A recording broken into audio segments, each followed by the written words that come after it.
All right, welcome back to the C++ course. This is chapter 14 on recursion. Recursion. This topic strikes fear into the heart of programmers everywhere across all time. Recursion is one of those things that you kind of just, like, we're going to try to dissect it and explain how it works in a fair amount of detail, but to be honest, people that I know who use recursion regularly don't so much care like that they know under the hood how it works. They just care that it does work. And the pattern to use recursion in your programs is remarkably simple. There's only a couple rules to use this in your code. I will warn you that using it in your code will make your code slightly harder to trace through. And we're going to talk about why it may be advantageous to use recursion over a more iterative approach. And what do I mean by iterative? I mean, instead of using recursion, you use just a standard for loop or a while loop or a do while loop. These two things, these two ideas, recursion and iteration, are both ways of doing something in your code multiple times.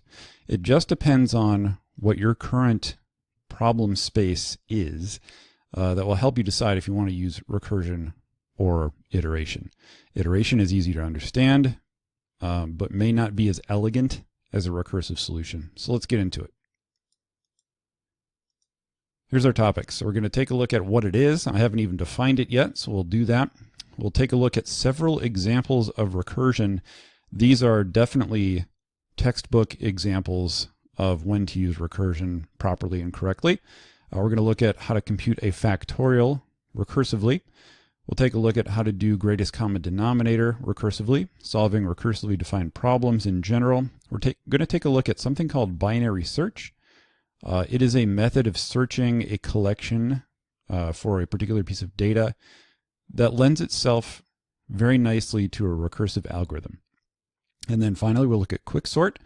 Quicksort is generally considered to be one of the best general purpose sorting algorithms. If you need to search for something, if a particular programming language includes a sorting function, there's a good chance that it's going to be implementing quicksort. Not a guarantee, but a good chance. Which reminds me, recursion, I've tried to remind you of these things throughout the entire course. Recursion is one of those ideas that transcends programming language. Virtually all programming languages support recursion. This guy, Towers of Hanoi, is it's actually a child's game that you may be familiar with. We'll take a look at what it is and why I say it's a child's game. But solving this Towers of Hanoi problem definitely is a good candidate for recursion. Exhaustive and enumeration algorithms, and then recursion versus iteration. We'll wrap it up and try to decide if we can come up with some rules for when to do one over the other. Defined. So what is recursion? I've said it like probably 100 times by now. So it is simply recursive function is a function that simply calls itself. That's it. You define a function called func1, and inside of the body of func1, you call func1. Mind-blowing, right? It's almost inception-ish in nature. Like, you're a function calling a function that's going to call a function that's going to call itself over and over again until eventually it must stop calling itself. So recursive functions can be useful in solving problems that can be broken down into smaller or simpler subproblems of the same type. So we know that a big part of computer programming is breaking down large problems into smaller problems that can be solved easier than the large. And recursion is no exception. The key thing, like it says here, they must be subproblems of the same type. I'll give you a quick example that we're going to look at in detail, but of the same type. So consider an ordered array. And we are searching for a number in an ordered array of integers. A recursive approach would say, split the array in half, look at the number you're trying to find. Is that number in the top half or bottom half based on your split, your pivot point? If it's in the top half, okay, examine the top half and do the same thing with that. Split the top half in half. And then based on the number that you're searching for, Decide whether or not you're going to split the top or bottom half in half again and search that. Keep searching until you find that, that number and then return it. Key term here, very important when it comes to recursion. With recursion, you must have a base case. What is the base case? It's the thing that tells the recursion to stop. Without a base case, you will end up with basically an infinite loop or infinite recursion in this case. Should be eventually reached, at which time the breaking down or the recursion will stop. Every recursive function must have a base case. So a function for solving the countdown problem from some number num down to 0. So a base case for this problem is when num is already 0. So if we've reached our countdown target, when num becomes 0, the problem is solved and we blast off in this case. If it's greater than 0, we count off num and then recursively count down from num minus 1. This is a very, very trivial, straightforward example of recursion. So if you wanted to use it to count down some sequence of numbers, you could have a function called countdown and pass into that function some num, that's your starting count. Inside of countdown, you would call countdown again, not with num, but num minus 1. And before you call num minus 1, you should have a base case that says, when is this whole thing supposed to stop?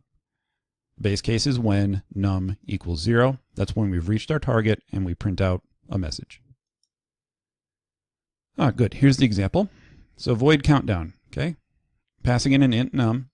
If num equals 0, then we've reached our goal and we're going to blast off. Otherwise, print out num and then call, this is the recursion, call countdown again, but instead of passing in num, if you just passed in num, it'd be an infinite loop.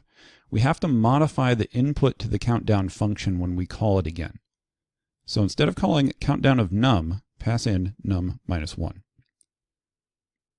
So countdown with num minus 1 comes back up here, calls it with num minus 1, check to see if num is 0. If it's not, pass it again. So countdown num minus 2 this time. Keep going until you reach 0. This is a recursive way of doing countdown or subtraction. I would never subtract or count down in this way, but it's a good trivial example of how recursion works. So what happens when it's called? So if a program contains a line like countdown 2, so this is not, this is a concrete example of the countdown function. So call countdown with 2, generates the output 2, then it calls countdown with 2 minus 1, basically 1. We call countdown with a 1, generates the output 1, then calls countdown of 0. Countdown of 0 generates the output blast off, which is our base case, then returns to countdown 1. This is what is called, when we get to the second part of step 3, this is called unwinding the recursion. See, when we reach our base case, that's not a good example, it doesn't return anything. When we reach our base case, we're technically returning out of the function, but if you remember, we're calling a bunch of functions inside of functions, which haven't returned yet. They have not returned yet, okay? So we have to unwind the recursion. So we return to countdown 1 returns to countdown 2 returns to the calling function. We go very, very deep, depending on what num equals. We go very, very deep into this recursive hierarchy of continually calling countdown. But eventually those functions have to come back. They have to like unwind and come back up this tree. And the next slide illustrates this quite nicely, I think. So a diagram. First call to countdown, where num is 2. Then we pass in num minus 1. Second call is 1. 1 minus 1 is 0. Hit our base case, blast off. But then we have to come back up this tree, even though to us as programmers, it doesn't really look like anything is happening when we unwind the recursion. But behind the scenes, the program needs to return from all of these recursive function calls. Again, we don't notice it. We see the outputs. We see when we hit the base case, but behind the scenes, the code has to return up this call stack. Stopping the recursion. A recursive function should include a test for the base case In our program, we have if num equals 0 as our base case. Why they've included this slide again, I don't know, but they've highlighted the base case here to demonstrate that that is when we've reached the bottom, essentially, of our recursion. Sometimes you'll see a base case like this. Sometimes you'll see, like in a searching example, if I found the thing that I'm searching for, that's my base case. Or if the thing I'm searching for is not in the array, maybe my base case is when, remember earlier when I was dividing my arrays in half? Maybe once I finally divided it in half and I can't divide it in half anymore because size is 1, that would be my base case too. Sometimes these things can have two base cases. Either my array cannot be further subdivided, or maybe I found what I'm looking for. With each recursive call, the parameter controlling a recursion should move closer to the base case. Good rule of thumb. Eventually the parameter reaches the base case and the chain terminates. Yeah, this highlight here is what they were talking about. We are eventually approaching the base case. By subtracting 1 from num, we are approaching the base case.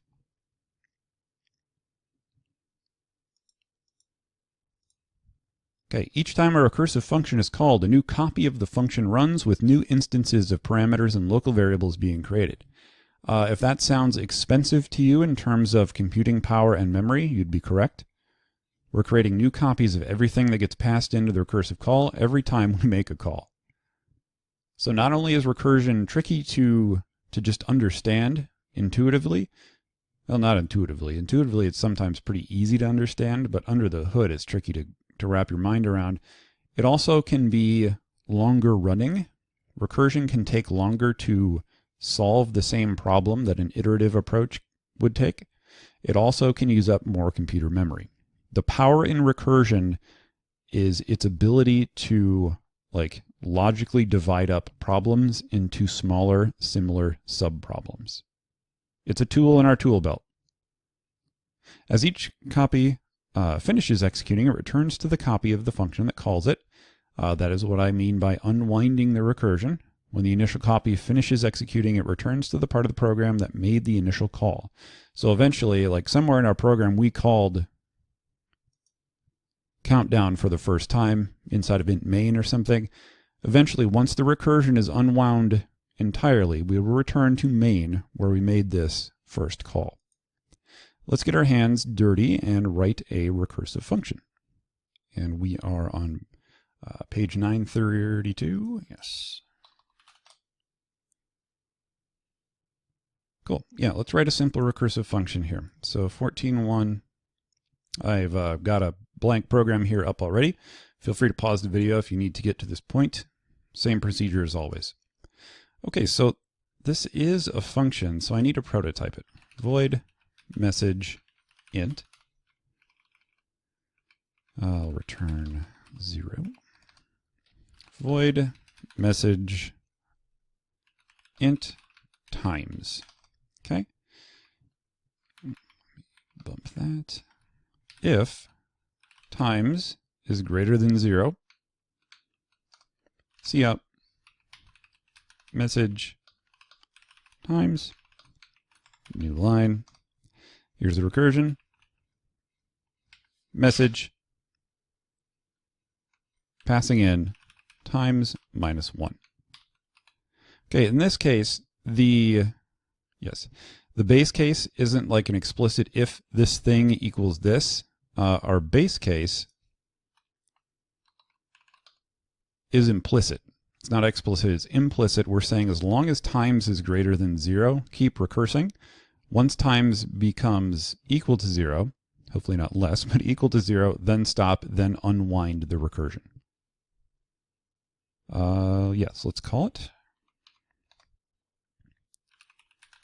Message 3, we'll make sure our output matches the book. 3, 2, 1, we're good. Let's do another one.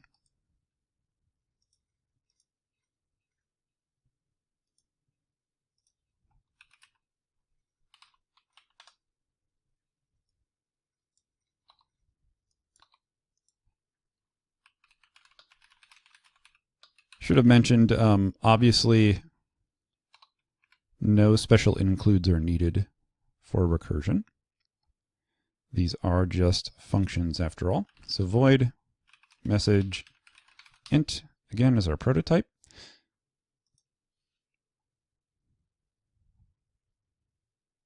And yes, this is a similar example. Void message int times. We're going to see out. This is going to illustrate a little bit better the unwinding of the recursion.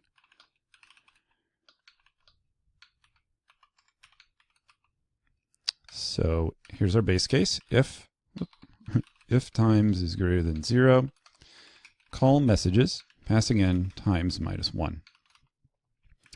Then after that,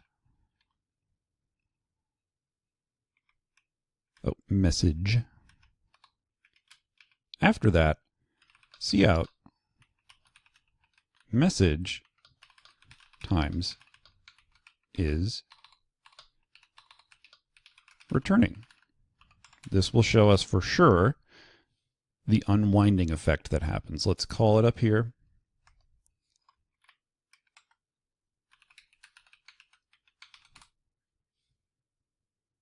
Activate the program, run it. Okay, message 3210.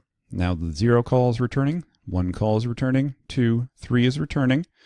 After 3 returns, we don't see it here, but we actually return back to main where we return 0. Excellent. That was 14.2. Where is 14.3? 934.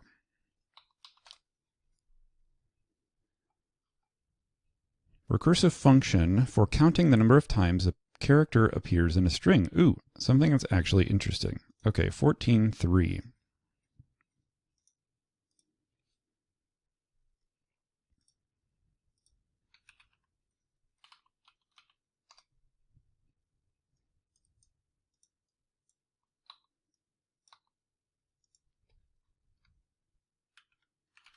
Include the string library since we're doing some string parsing.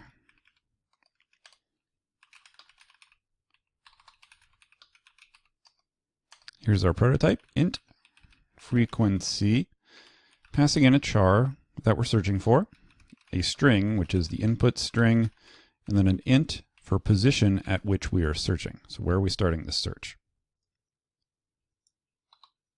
Here's the call. But let's jump to the implementation first. Function frequency. So int, what are we returning here? Recursive function counts the number of times the character ch appears. So we're returning an int for the number of times. Passing in a char, ch that we're searching for, string, input string, then an int position.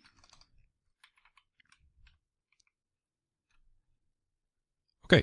If, here's our base case. Usually the base case, just speaking in general terms here, usually the base case comes right after the function definition. So it's usually one of the first things you do inside of a recursive function. You define the base case right away.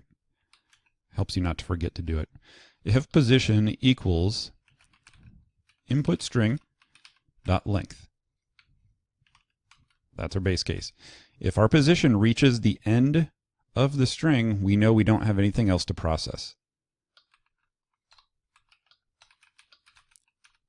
If that happens, we're going to return 0.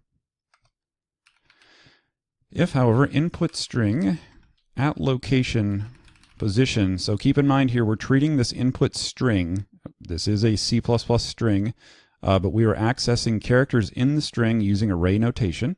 And our index is position. So input string at location position, if that is equal to our character that we're searching for, we're going to return 1 plus a call to frequency. Passing in the same parameters, almost, not quite, but we're still searching for ch. We're still searching in the input string, only this time our position is going to be position plus 1. There's the modification. If we just searched for position again, that would be the exact same call as we would have made initially. We have to make sure that we're modifying the input parameters to the recursive function call so that we don't end up with infinite recursion. Okay, else, so that means we found the character at the position. We're going to return 1 plus, another call to frequency. This 1 plus is what's going to help us keep that running total of how many times the character is encountered. Else, return, if it's not found at that location, return a call to frequency at searching for CH in the input string at position plus 1. Really chew on that for a minute. Pause the video if you have to. This is a really good example of actually useful recursion, not like the previous two.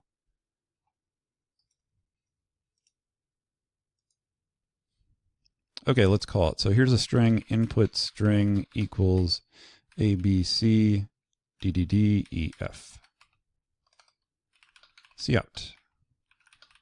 The letter D appears. A call to frequency, passing in the character D in the input string, starting at location 0. You don't have to start at location 0. You could start anywhere in the string if you wanted to. Cool, so that's going to return an integer ultimately. I'm going to print out a little label here, times new line. Return 0. Excellent. D appears 3 times. 4 times. Did we miss a D in our input string? Perhaps we did. Yep, I can't read. There's 4 Ds. But we only had 3 and it said 3, so I'm going to assume this is correct. Yes. Okay, again, chew on this example. Make sure it makes sense. Rewind the video if you need to. This is a solid, good example of recursion. Make sure you understand this 1 plus business. This guy is what's keeping our running total of how many times CH is found in the input string.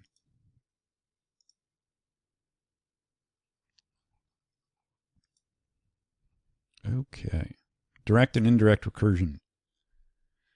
Okay, direct recursion is where the function calls itself. We've seen that. Indirect is where a function A calls a function B, and function B calls function A, or A calls B, which calls else stuff, which then calls function A. So it's like a more complex version of what we were talking about. The recursive calls happen, but they happen within other functions inside of other functions. Again, if you've not seen the movie Inception, check it out. This reminds me a lot of that movie.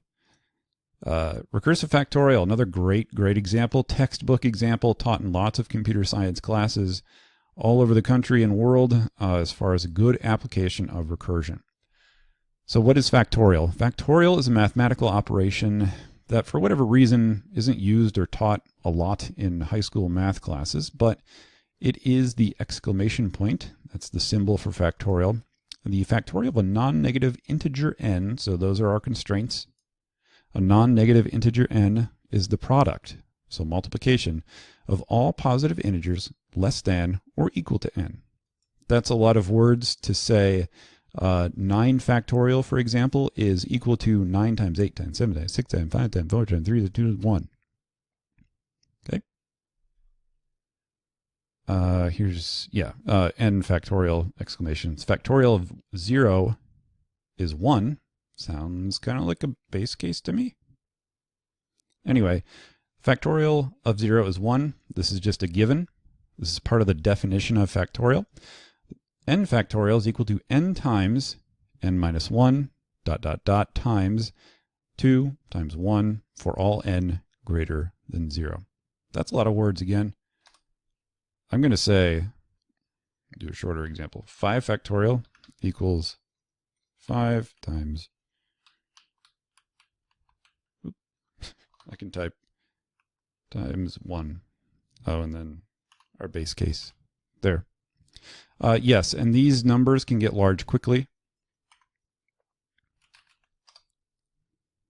I think the Windows calculator has factorial built into it somewhere.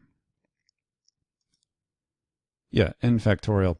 5 factorial is 120. 10 factorial is really big. Okay, so these things get big quickly. Use caution if you're playing with examples that we're writing here in this lesson. Take care because, again, inputs produce very, very large outputs. But this is factorial. 5 times 4 times 3 times 2 times 1 times 0, where 0 factorial is equal to 1, which again is our base case. So the factorial of n can be expressed in terms of the factorial of n minus 1. As we're doing n's minus 1, when eventually we get to factorial of 0, we're going to say return 1. Otherwise, we can say that n factorial is equal to n times n minus 1 factorial. Two parts here. Remember, we need to do that multiplication all the way down. So here's our multiplication. Then we're going to call factorial again for whatever n is minus 1 factorial. Here's a recursive function. Very, very straightforward. I would add a space there. Int factorial. So we're returning an integer, passing in an integer. If n equals 0, return 1. That's our base case. Otherwise, return whatever our input is times, that's the fundamental operation of factorial, multiplication, times the factorial of n minus 1. So keep calling factorial, keep subtracting 1 from n until n becomes 0, then return 1, and then unwind the recursion back up.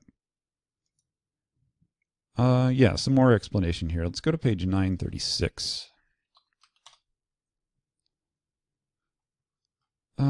33. Oh.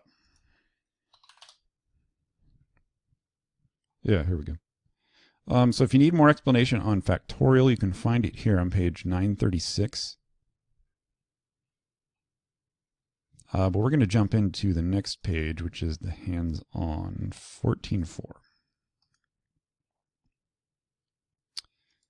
Yes, and maybe I'll take a look at this graphic here too.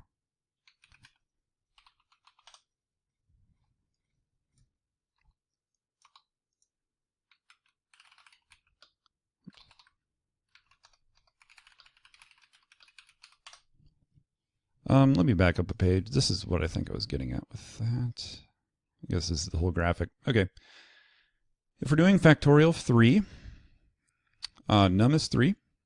So we're going to call factorial of n, which is 3, times factorial of 2.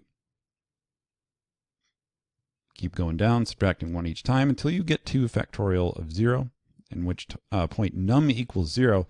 So we know from the definition of factorial, when num becomes 0, we return 1, we unwind back up, doing the multiplication on our way, and we return some value. Int.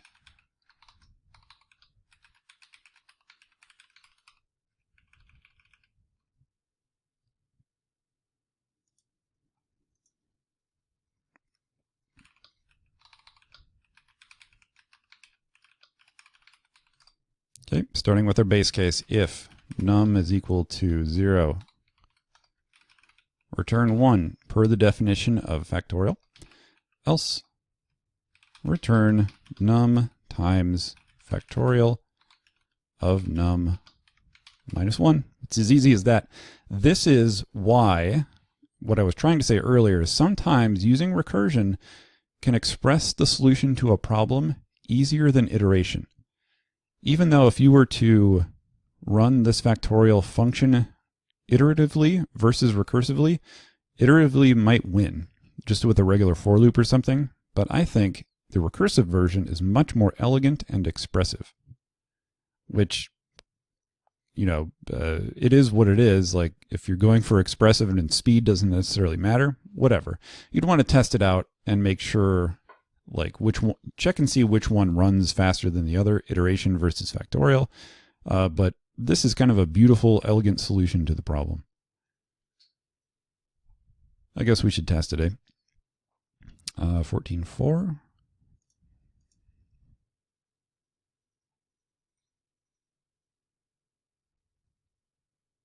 What? Oh, we need to call it. Yes, we do. How are they calling it?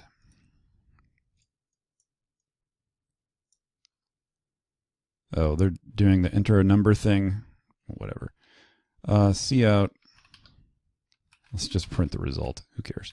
Factorial of 5, since that's the number we've been kind of looking at. 120, that's what our calculator said, so I think we're good. All right. Another recursive problem, GCD, or greatest common divisor. I think I said denominator earlier. Greatest common divisor of two integers, x and y, is the largest number that divides both x and y with no remainder. So some history, I guess. The Greek mathematician Euclid discovered that if y divides x, then GCD xy is just y. Otherwise, GCD xy is the GCD of y and the remainder of dividing x by y.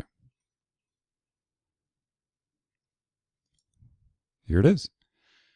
So we said in the previous problem statement that we made reference to the word remainder. And anytime you think about remainders in computer programming, you should think about the modulus operator, that percentage sign operator. So if we want to find the GCD of two numbers, x and y, our base case, if x divided by y yields 0 for the remainder, there's no remainder left, just return y. That's the GCD. Otherwise, return GCD of y and the remainder of x mod y. That goes back to this slide where good old Euclid is telling us the GCD of xy is the GCD of y and the remainder of dividing x by y. That's what we're doing here, the remainder of dividing x by y. Eventually we'll get to the base case and just return y. Let's check out the hands-on. Ah, good. More explanation on 938.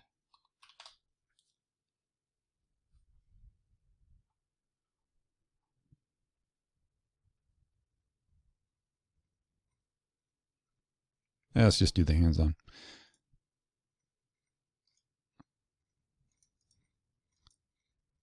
Okay.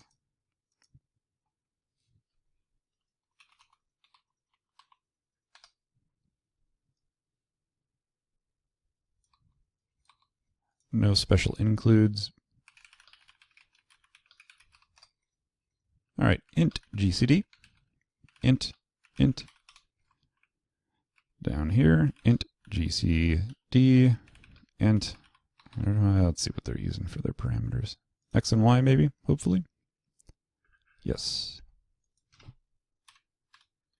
Int X, int Y. Okay, exactly from the slides. You can almost translate the word description of this problem into code pretty directly.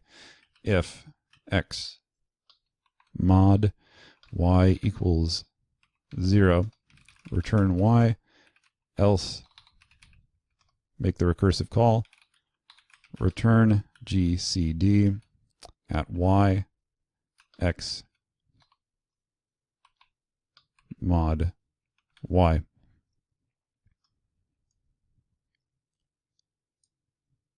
What are they calling? So let's see out GCD. Passing in, looks like they want 49 and 28.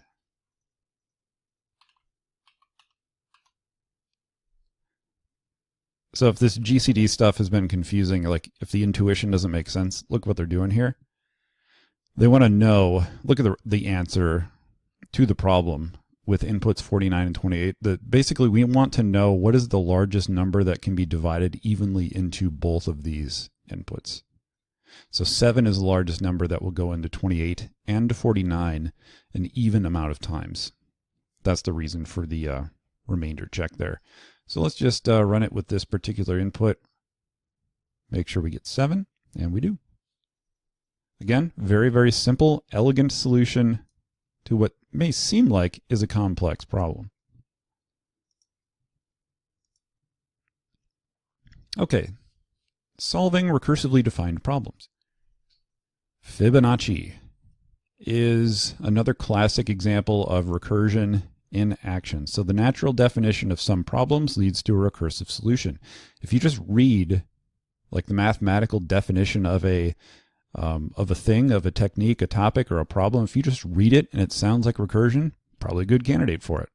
So here's an example of Fibonacci numbers, Fibonacci sequence.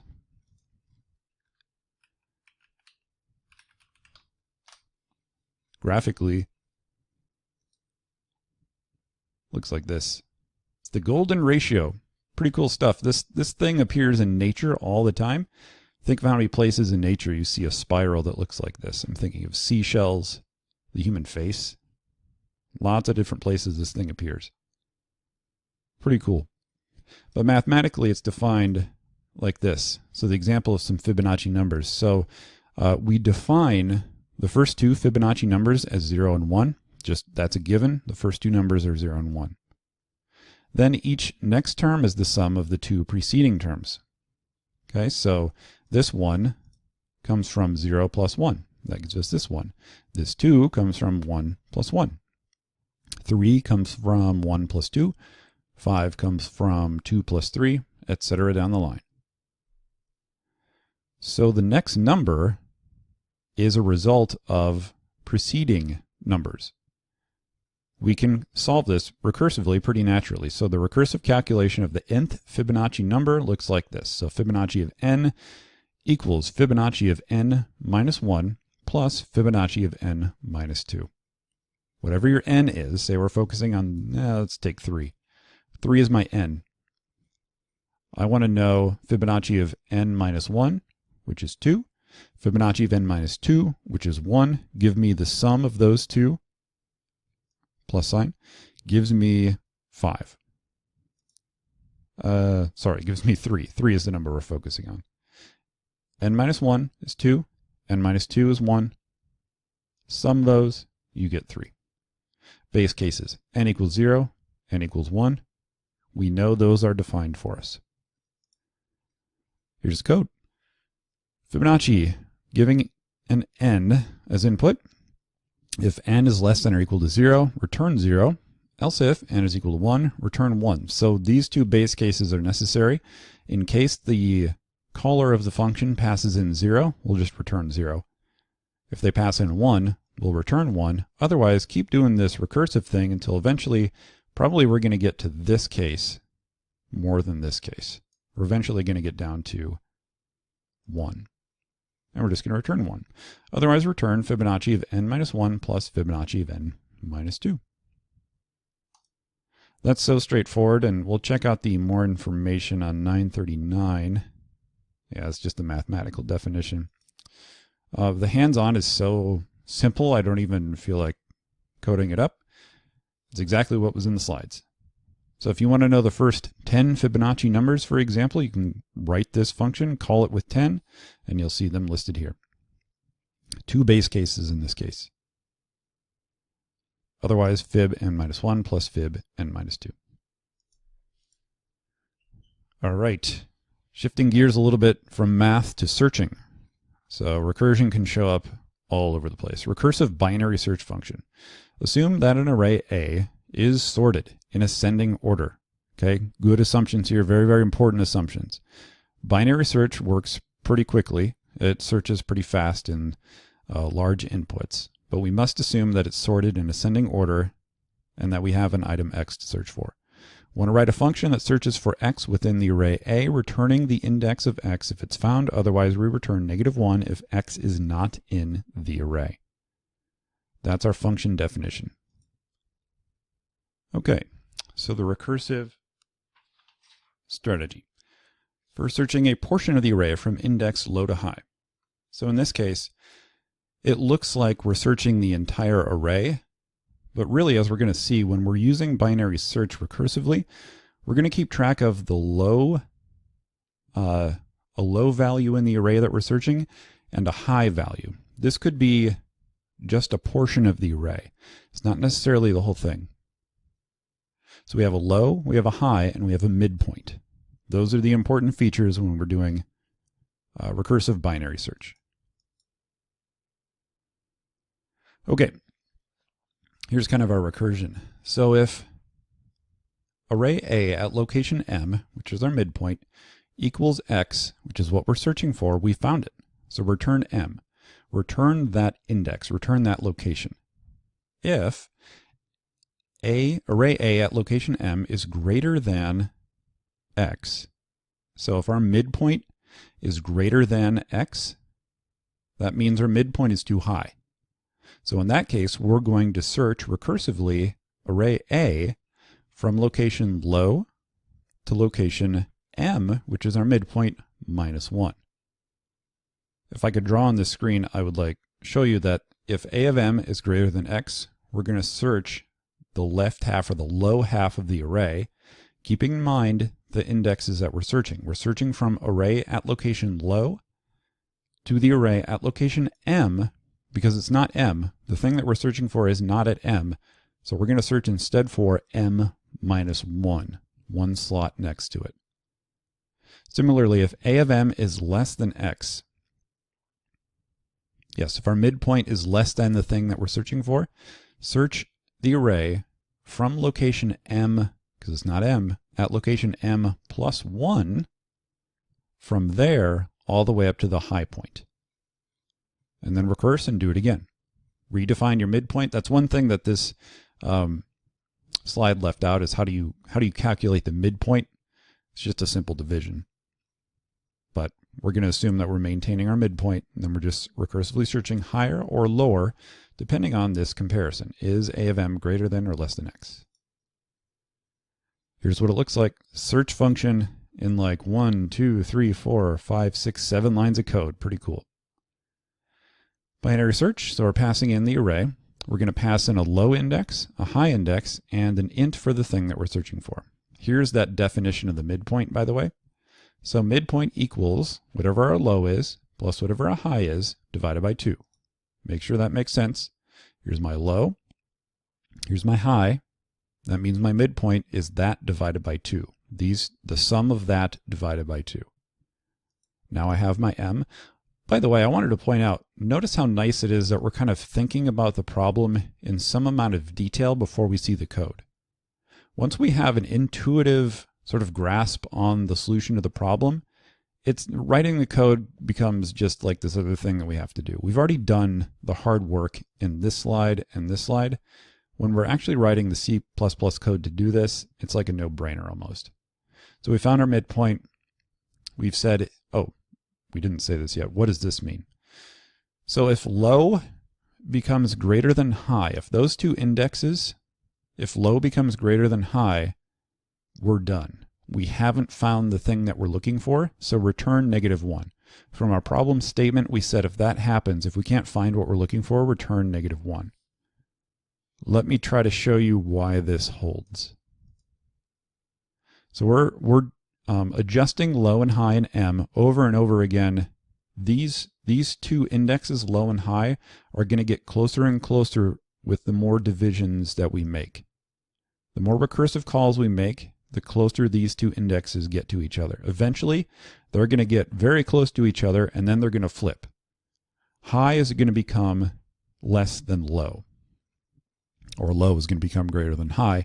When that happens, we know we have not found the thing that we're looking for, so we return. Otherwise, if A at location M is equal to X, return M because we found it. That's our base case. Otherwise, if A of M is greater than X, do the binary search for the array at location low, from low to M-1, searching for X. Otherwise, it's going to be this only flipped. A M+1, midpoint +1, from M+1 to high, searching for X. That's exactly what we said back here. Let's just jump to the hands-on at 9:41.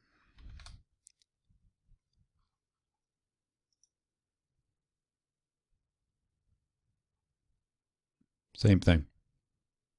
Write it out if you like. We've already done the hard work. This is basically just copy and paste at this point.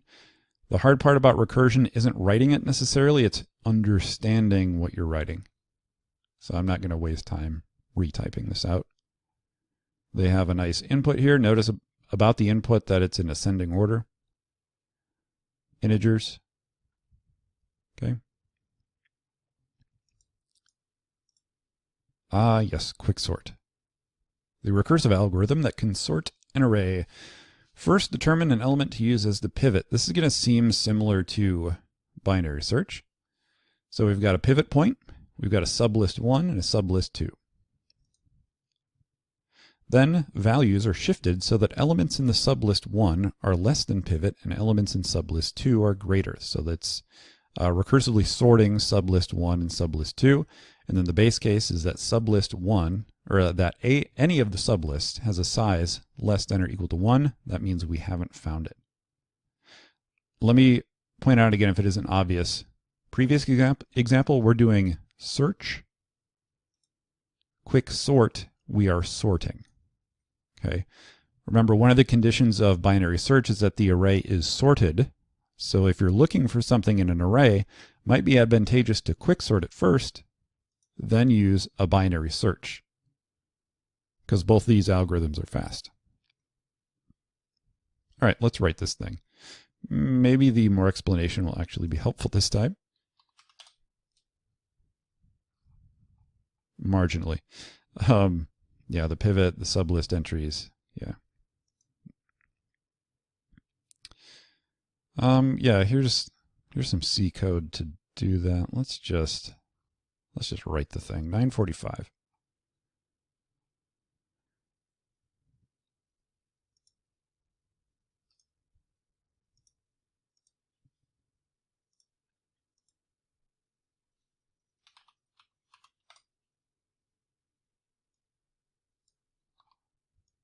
Now, as I mentioned, quicksort is a good general purpose sorting algorithm. Chances are if you're sorting, if you have an array in any language and you call sort on it, chances are it's using some version of this quicksort. There's all kinds of optimizations that can be used to make this thing even faster, but for general purpose sorting, quicksort will get the job done. We are including algorithm, and if you notice from the book here, it's needed for the swap function. So one of the things we do a lot in quicksort is we swap things around in the array. And instead of writing code to do that ourselves, we're just going to use algorithms implementation of swapping. Namespace std void quick sort wants an array of ints, and then an int, and then partition wants an int array, and an int, and an int. All right, let's do a little main work here. Const int size equals 10, int array of size equals some numbers in unsorted order.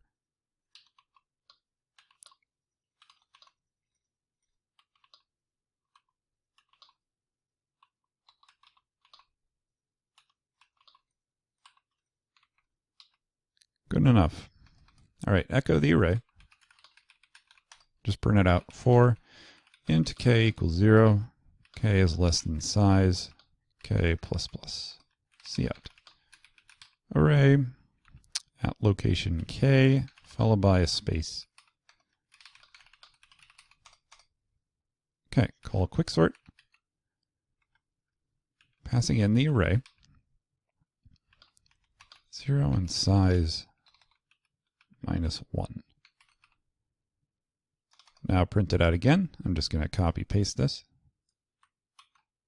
to prove that it did indeed get sorted, and then return. Okay, that's not the hard work. That's just using what we're about to implement. So we've got some work to do. 2 functions we need to write, and just as a review, I'm going to let Visual Studio create the definitions of these. Remember, it's green squiggly underlined, meaning it can create the definitions for me. Okay, so let's write quicksort first. So if start is less than end. Oh, I need to name my, yes, of course. Int start int end. If start is less than end. So partition array and get pivot. Int p equals partition which we're about to write, passing in the array, passing in start, passing in end. Now, recursively call quicksort, start, and whatever the pivot is, -1. So this, yeah. Let me break down the intuition for this a little bit better than I feel like we did in the textbook. What we are doing is sorting smaller and smaller sublists. We have a big list of integers.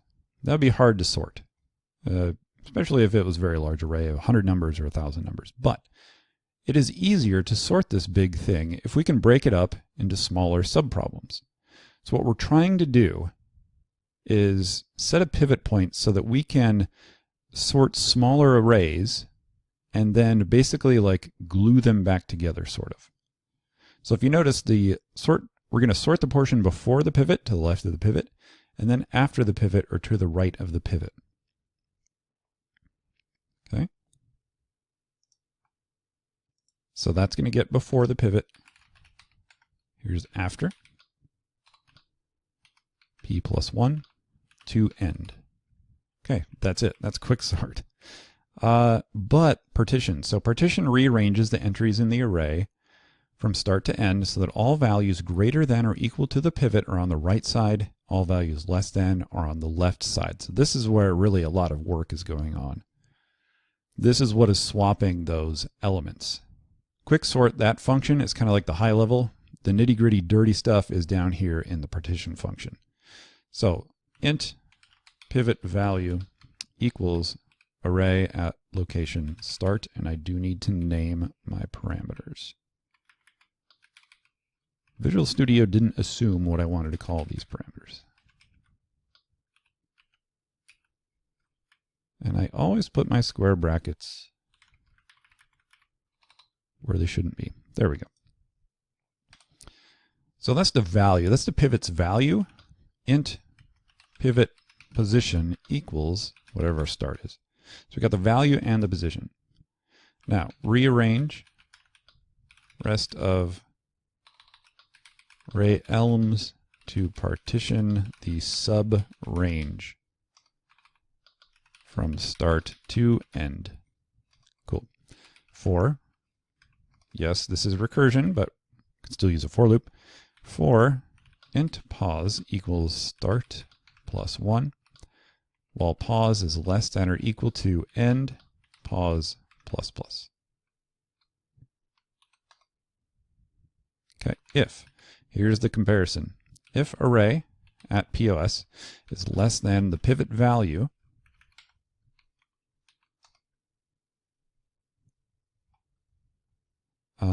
rscan, I don't know what scan is here. Is the current item. Yeah, okay. That's fine. Swap. So swap here, this again, is a function we could have had to write ourselves. That would have made quicksort like actually a 3-function problem to solve. Instead, though, remember we included that algorithm package, so we can just call swap. What are we going to swap? We're going to swap ARR at location pivot position plus 1 with R position. Okay, swapping in place. Swap. So this is swapping the current item with the item to the right of the pivot. Next, we're swapping the current item with the pivot element itself. Position. Position plus 1. Good. So we got our 2 swaps and then pivot position plus plus. Now, we need to, after the for loop, return pivot position, and that should be what we need. Take some time to digest this. This is how sorting is done. Like I said, in most real-world programming languages, there's all kinds of external resources if you need some visualizations on how quicksort runs, animated GIFs even, images, YouTube videos, etc. I'd encourage you to seek out that extra visualization if you need it. For us, though, we should be able to set this as active and run. There's the original. There's the new sorted. Cool.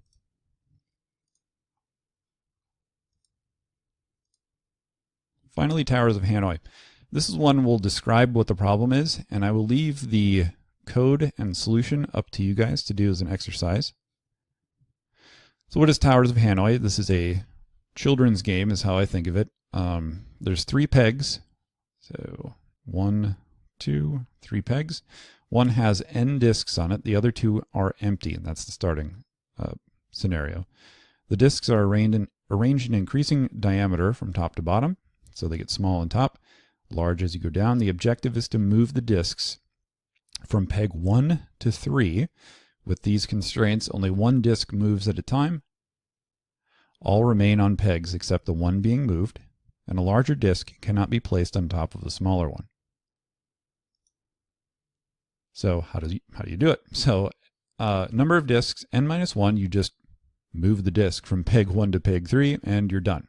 So remember, our input size is the number of discs. n-1, you just move it and you're done. n equals 2, you move the top disc from peg 1 to peg 2, move the remaining disc from peg 1 to 3, then move 2 to 3. If you just have 2, think about what I just said, jump back and we can read it, digest that. N equals 2 is pretty easy. Okay, if n is equal to 0, don't do anything. That's our base case. However, if n is greater than 0, move the topmost n-1 discs from peg 1 to peg 2, move the nth disc from 1 to 3, move the n-1 disc from 2 to 3, end if. Pretty straightforward. Check out the solution on page 949. Finally, we wrap up with the benefits and disadvantages of each. So recursion versus iteration. So pluses and minuses for recursion. So a plus is that it's a natural formulation of a solution to certain problems. You've seen when we've described the problem that we're trying to solve, sometimes we just describe the problem recursively. We talk about it recursively. And so that means that it probably is a good candidate for recursion. Downside, though, may not execute very efficiently. Recursion is slower and takes more resources than iteration. Iteration benefits and disadvantages, so executes more efficiently than recursion, but might not be as natural of a solution. Recursion also is more difficult to understand just under the hood than iteration, though on the surface level it may be easier to solve a problem with it. Under the hood, to really understand what's going on is a little bit tricky, at least for most people who are encountering it for the first time. Okay, that will do it for this chapter 14, a little bit of a shorter chapter. Hopefully that's all right. But dealing with recursion, hope you enjoyed it. Maybe you need to watch again, dare I say, if some things aren't making total sense. But I think if you can make sense of, in particular, the binary search recursive function call, you're in a pretty good position with regards to recursion. So that being said, we'll wrap up here and we'll see you next time. Thanks.